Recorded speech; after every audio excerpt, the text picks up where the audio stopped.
Jim Corbett ने देखा जहां पहले अफरा तफरी का माहौल था वहां अचानक सन्नाटा पसर चुका था। उन्हें लगा जैसे मानो उन्होंने अपना काम खत्म कर दिया हो और बाघ मारा गया हो, साथ ही भालू भी मारा गया। इसलिए वह अपने जेब से सिगरेट निकालकर पीने लगे।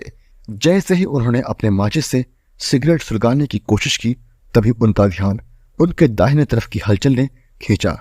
वो देखते हैं कि बाघ बहुत धीमी चाल से खुले मैदान में चला आ रहा है और मरे हुए भालू को देख रहा है। जिम कॉर्बेट ने अपने भारी राइफल में 2 कारतूस भरे थे और एक गोली उन्होंने भालू पर चलाई थी और एक बाघ पर। ऐसे में उनकी राइफल अब खाली हो गई थी।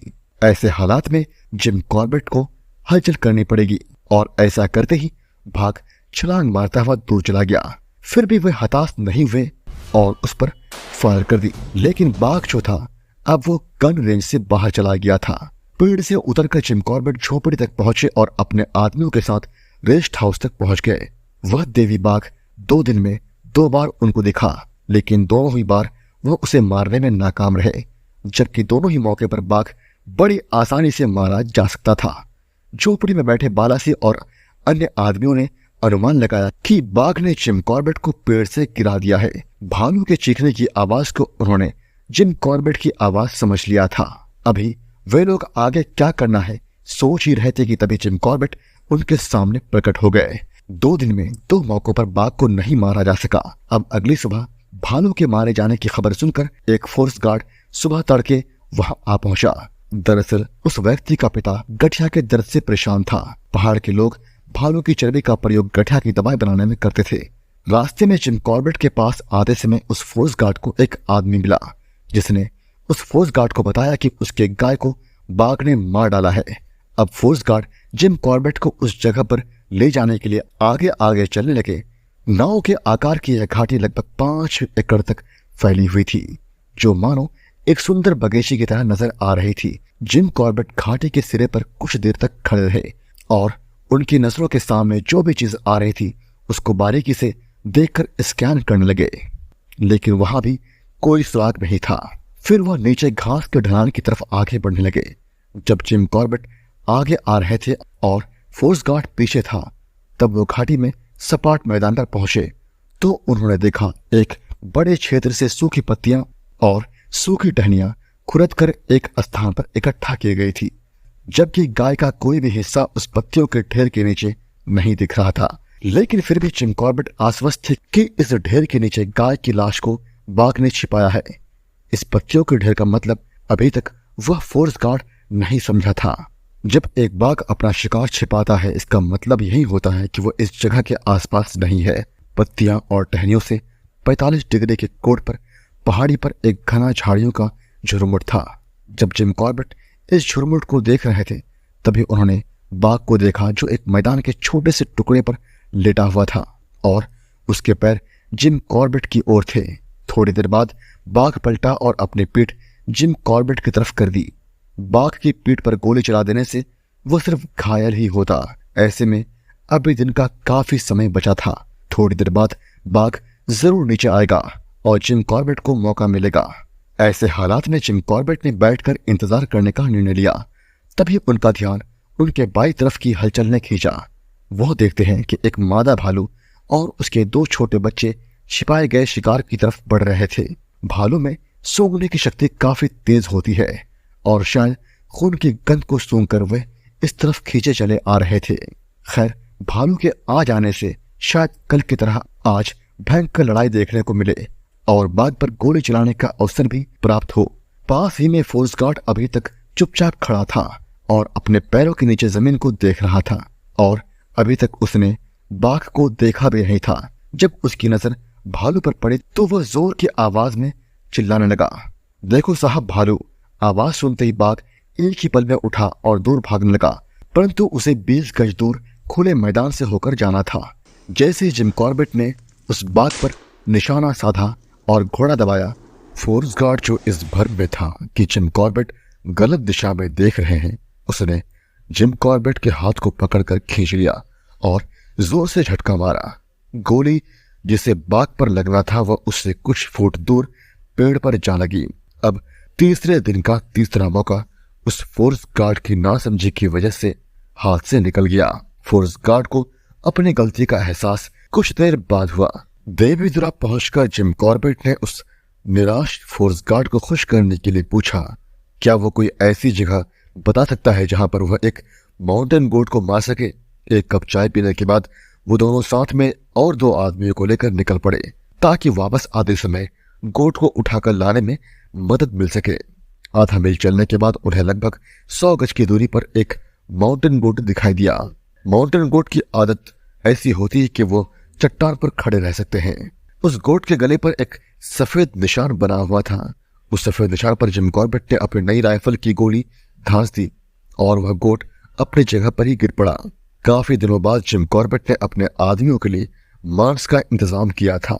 अगली सुबह फिर जिम कॉर्बेट ने उस जगह का दौरा किया जहां बाघ ने गाय को छिपाया था। उनका संदेह सही साबित हुआ। बाघ शिकार पर नहीं लौटा था, लेकिन तीनों भालुओं ने उसको खत्म कर दिया था। केवल हड्डियां बची थी। दोपहर में जिम कॉर्बेट ने फिर से एक गाय के मारे जाने की खबर सुनी। इस बार बाघ ने 5 मील दूर गाय को अपना शिकार बनाया था। वहां पहुंचकर काफी खोजबीन के बाद उन्हें वो जगह मिल गई जहां पर मवेशियों के पैरों के निशान के साथ साथ बाघों के पंजों के निशान भी देखने को मिले। पिछले दिन बाघ ने गाय को उसी जगह पर छिपा दिया था, लेकिन आज वह उसे उतनी दूर तक ले गया था जहां वह आराम से बैठकर छुपके से खा सके। लेकिन ऐसा करते हुए जब वह गाय को घसीट रहा था तब उस गाय की टंगड़ी 2 पेड़ों के बीच फंस गई थी। इसीलिए बाघ ने उस गाय की टंगड़ी को वहीं तोड़ दिया और बाकी हिस्सा घसीटकर आगे ले गया। जिम कॉर्बेट उन्हीं ड्रैगिंग मार्क्स का पीछा करते हुए उस बाघ को ढूंढने लगे और वहां पहुंच गए जहां गाय को छिपाया गया था। अप्रैल का महीना होने के कारण जिम कॉर्बेट का गला प्यास से सूखा जा रहा था। बाघ भी इतनी मेहनत के बाद जरूर आसपास पानी की तलाश में गया होगा। यही सोचकर जिम कॉर्बेट भी पानी की तलाश में आगे बढ़ने लगे। एक बड़ी सी चट्टान पार करने के बाद उन्होंने देखा कि लगभग 20 गज की दूरी पर बाघ मुलायम रेतीली जमीन पर लेटा हुआ है। उसकी पूंछ और पिछले टांगों के हिस्से को देखा जा सकता था, जिस पर गोली चला के बाघ सिर्फ घायल ही होता। आगे सूखे हुए पत्तों और टहनियों पर बिना आवाज के बढ़ना असंभव था।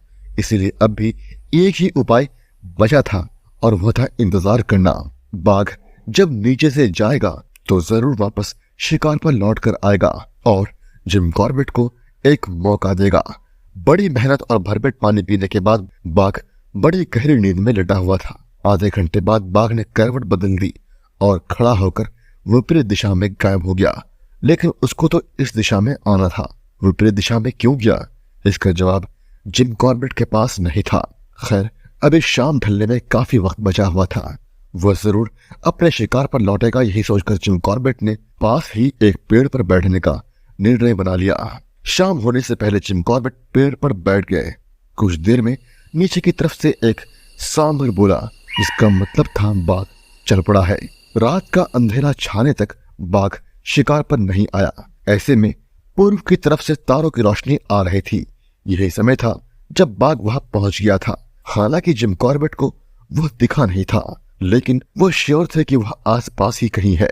हालांकि आंखों पर जोर डालकर उन्होंने अपने आसपास के इलाके को स्कैन किया, लेकिन बाघ कहीं नहीं दिखा। फिर उन्हें ऐसा क्यों लग रहा था कि बाघ वही है? आमतौर पर बाघ जंगल में चलते हैं तो वह हर पेड़ के ऊपर देखकर नहीं चलते हैं कि उस पेड़ पर कौन बैठा है। जिम कॉर्बेट अपनी गर्दन घुमाकर अपने पीछे की तरफ नजर मारते हैं तो वह देखते हैं बाघ अपने पिछले पैरों पर बैठकर जिम कॉर्बेट को ही देख रहा है। बाघ तब तक जिम कॉर्बेट को उसी तरह देखता रहा जब तक कि जिम कॉर्बेट बिना हिले डुले उस पर बैठे रहे। जिम कॉर्बेट ने निश्चय किया कि वह अब नैनीताल वापस लौट जाएंगे। जिम कॉर्बेट यहाँ पन्नार के आदमखोर को मारने के लिए आए थे, ना कि टेंपल टाइगर को। ऐसा लग रहा था जैसे बाघ भी जिम कॉर्बेट के साथ खेल खेल रहा है।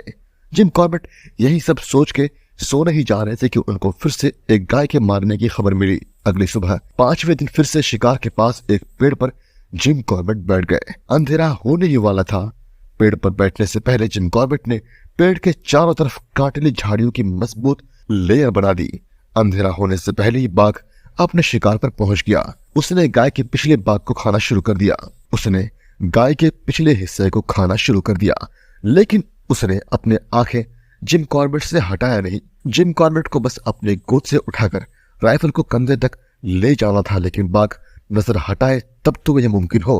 अभी जिम कॉर्बेट ने राइफल को 6 इंच उठाया था कि बाघ पीछे की तरफ गायब हो गया। जिम कॉर्बेट का ध्यान उसी तरफ था जिस तरफ बाघ गायब हुआ था, लेकिन बाघ तो झाड़ियों का गोल चक्कर लगाकर पीछे से जिम कॉर्बेट के पेड़ के नीचे जा पहुंचा और पेड़ पर बांधी गई झाड़ियों को नोचने लगा। पेड़ के तने इस तरह अरेंज थे कि जिम कॉर्बेट बाघ को देख नहीं पा रहे थे।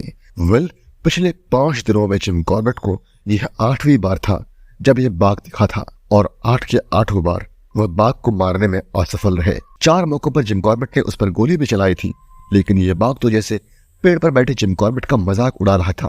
बाघ अब जंगल में चला गया। अगली सुबह जिम कॉर्बेट भी वापस नैनीताल लौट आए। आगे भी उस बाघ को कोई शिकार मार नहीं पाया। अपने जीवन को पूरी तरह जीने के बाद वो बाघ कहीं गायब हो गया। जिम कॉर्बेट ने इस बाघ को दैवी बाघ या टेम्पल टाइगर क्यों कहा, इसके पीछे कुछ कारण है। पहला कारण यह है कि वह यहाँ पन्नार के आदमखोर को मारने के लिए आए थे, लेकिन उसके यहाँ पहुंचते ही जैसे ही पुजारी ने उनको चैलेंज दिया कि वह बाघ का शिकार करे, उसी दिन से बाघ ने गाय को मारना शुरू कर दिया। 5 दिन में उसने लगातार 5 गायों की हत्या की। 5वें दिन में जिम कॉर्बेट को 8 बार वो देखा, जिसमें से 4 बार उन्होंने उस पर गोली भी चलाई, लेकिन बाघ मारा नहीं। इतने सारे कोशिशों के बाद जिम कॉर्बेट आखिरकार हार मान गए और इसीलिए जिम कॉर्बेट ने इस टाइगर को टेम्पल टाइगर का नाम दिया। और दोस्तों, कहानी यहीं पर खत्म होती है। उम्मीद करता हूँ कि आपको यह कहानी अच्छी लगी। अगर अच्छी लगी तो लाइक कीजिए और चैनल को सब्सक्राइब कीजिए। साथ ही कमेंट में मुझे यह बताइए कि अगली वीडियो आप किस मैटर पर देखना चाहते हैं। Thank you so much guys.